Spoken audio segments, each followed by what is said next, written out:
అధికారుల నిరసన దీక్ష కార్యక్రమానికి సంపూర్ణ మద్దతును ప్రకటించడానికి రావడం జరిగింది. నాతో పాటు అన్న రామ్మూర్తి అన్న, రామచంద్రన్న,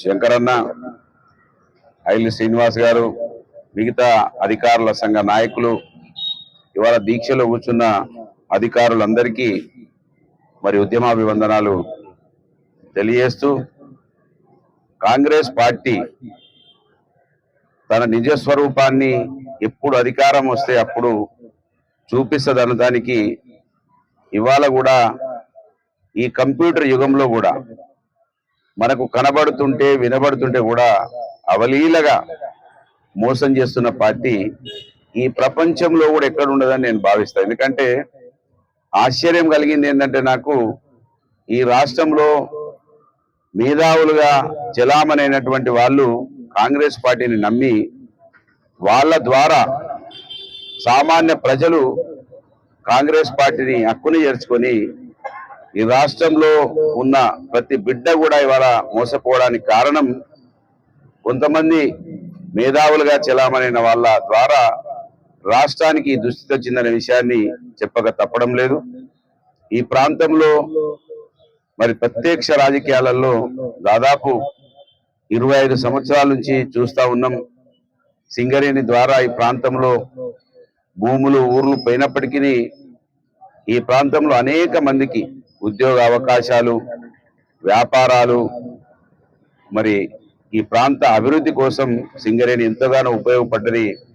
అట్టి సింగరేణిని నిర్వీర్యం చేస్తూ సింగరేణిలో అధికారులు కూడా రోడ్డు మీదకి రావడం అనేది ఇంతకన్నా దౌర్భాగ్య చర్య ఏది ఉండదనే విషయాన్ని చాలా బాధతో తెలియజేస్తూ, ఎందుకంటే RG3 ఏరియాలో చాలా మంది క్లర్కులను, ఆఫీసర్లని ట్రాన్స్ఫర్ల పేరు మీద, సస్పెండ్ల పేర్ల మీద ఈ కాంగ్రెస్ ప్రభుత్వం INTC వాళ్ళు కక్ష కట్టి ఇబ్బంది పెడితే వాళ్ళు ఫస్ట్ టైం వచ్చారు.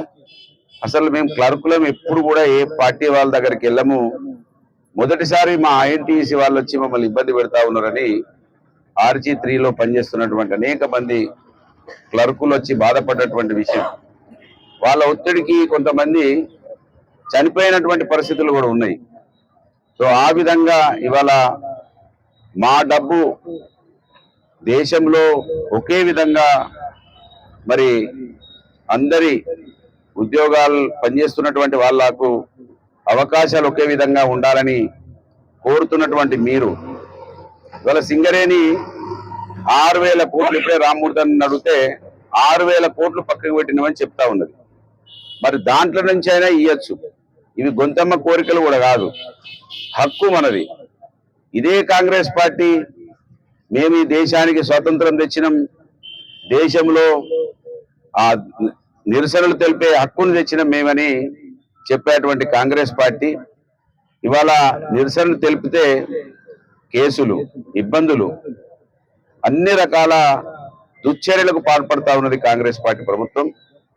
ఆశ్చర్యం ఏంటంటే మీలాంటి వాళ్ళు కూడా ఈ ప్రభుత్వంలో బాధపడడం నిజంగా కాంగ్రెస్ పార్టీ ఎంత కిందికి దిగజారిందనేది మరి ఎప్పుడు కూడా నేనైతే ఇటువంటి దీక్షలు 10 ఏళ్లలో 12 ఏళ్లలో ఎప్పుడు కూడా చూడలేదు. రోడ్డెక్కినటువంటి పరిస్థితులు ఇవాళ మరి సెంట్రల్లో ఒక పద్ధతి, ఇక్కడ ఒక పద్ధతి ఉండడం ఇది దౌర్భాగ్యము. BRS పార్టీ ఈ సింగరేణి సంస్థను కాపాడడానికి, సింగరేణి సంస్థను అభివృద్ధి చేయడానికి ఎప్పుడు కూడా వెనుకాడది. మీ అందరికీ తెలుసు, మేము కూడా అధికారంలో ఉన్నప్పుడు అటు ప్రజలను కాపాడినం, ఇటు సంస్థను కాపాడినం. అనేక విషయాలలో భూసేకరణలు కూడా చాలా అద్భుతంగా చేసి సింగరేణికి ఎక్కడ కూడా మరి నష్టం జరగకుండా సింగరేణిని కాపాడుతూ ప్రజలను కాపాడుతూ ముందుకు నడిపించడం ఎప్పుడు కూడా BRS పార్టీ, తెలంగాణ రాష్ట్ర ప్రజల పార్టీ, తెలంగాణ రాష్ట్ర బాగోగుల గురించి ఆలోచిస్తుంది అనటానికి కింది నుంచి పై వరకు ఇవాళ మా అధినాయకత్వం కూడా అనేక ఎంక్వైరీలు వేసింది కాంగ్రెస్ పార్టీ ప్రభుత్వం. ఒక్కటి కూడా దాంట్లో నిర్ధారణకు రాలేదు అవినీతి. కారణం ఏంటంటే తెలంగాణ రాష్ట్ర ప్రయోజనాల కోసమే కేసీఆర్ గారు పనిచేసారు తప్ప వాళ్ళ సొంత ఆస్తుల కోసం పనిచేయలేడానికి మనకు వాళ్ళ ఎంక్వైరీలే పూర్తిగా ఏమీ అర్ధరహితంగా అన్ని కూడా మరి బయటకు వచ్చినాయనే విషయాన్ని ఈ సందర్భంగా గుర్తు చేస్తూ, మీరు ఏదైతే టిఆర్పి మరి ఉన్నదో, తర్వాత మీకు శాలరీస్ పెరిగే పే అప్గ్రేడేషన్ ఏదైతే ఉందో అది పూర్తయ్యే వరకు ఈ ప్రాంతంలో ఉన్న మేమందరం టీబీజీ కేసు కావచ్చు, బీఆర్ఎస్ పార్టీ కావచ్చు, మీకు అండగా ఉంటాము, మీకు మద్దతు ఇస్తాము. మీ కోరికలు నెరవేరడానికి కోసం మీరు ఎటువంటి ఉద్యమం తీసుకున్నా కూడా, ఏ విధమైనటువంటి ఉద్యమంలో కూడా మేము భాగస్వాములం అవుతాము. ఖచ్చితంగా మీ కోరికలు నెరవేర్చడానికి కోసం మా వంతు ప్రయత్నం ఉంటుందని తెలియజేస్తూ, మీ అందరికీ కూడా మంచి జరగాలని, ఈ ప్రభుత్వం దిగి రావాలని, ప్రభుత్వం మీ కోరికలు నెరవేర్చాలని మరి డిమాండ్ చేస్తూ మీ అందరికీ కూడా నమస్సుమాంజలు. జై తెలంగాణ.